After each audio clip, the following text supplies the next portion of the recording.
Il est 8h moins 20, c'est l'heure de la pépite avec Julien Mielcarré. On espère qu'il va nous montrer des plus jolies choses. Je vais vous montrer des bêtises. Oh, Sabine Paturel. Voilà, une très grosse bêtise ce matin.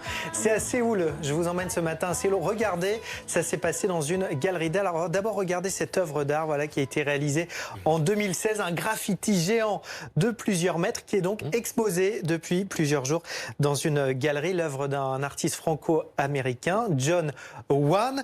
Alors l'œuvre est exposée, donc je vous le disais, depuis quelques jours. Sauf que cette œuvre, elle a été dégradé. Regardez les images des caméras de surveillance. On voit en fait deux visiteurs de cette galerie d'art qui vont s'emparer d'une bombe de peinture et d'un pinceau et qui vont y mettre leur signature. Voilà, on les voit d'un peu plus près. Sauf que voilà, les bombes de peinture que vous voyez devant l'œuvre, elles faisaient en fait partie de l'installation. C'était pas du tout du libre service.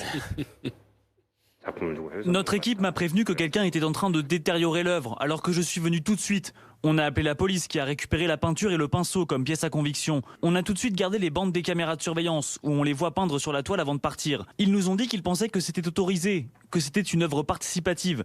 On discute avec l'artiste de ce qu'on va faire. Ils ont peut-être un petit peu de mal avec les graffitis, l'art contemporain. Alors vous allez voir de plus près l'œuvre donc revisitée par ces deux visiteurs. Ils aiment bien le vert.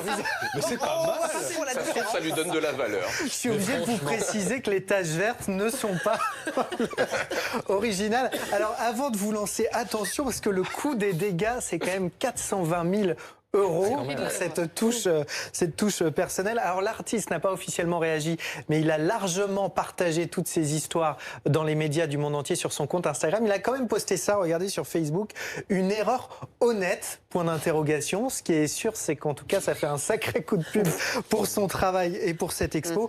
La galerie assure avoir revu la sécurité autour des œuvres et avoir rajouté visiblement des inscriptions pour dire qu'en fait, il ne fallait pas se servir, que tout ça faisait partie de l'installation. Ça rappelle une scène dans Intouchable. Exactement. Merci Julien.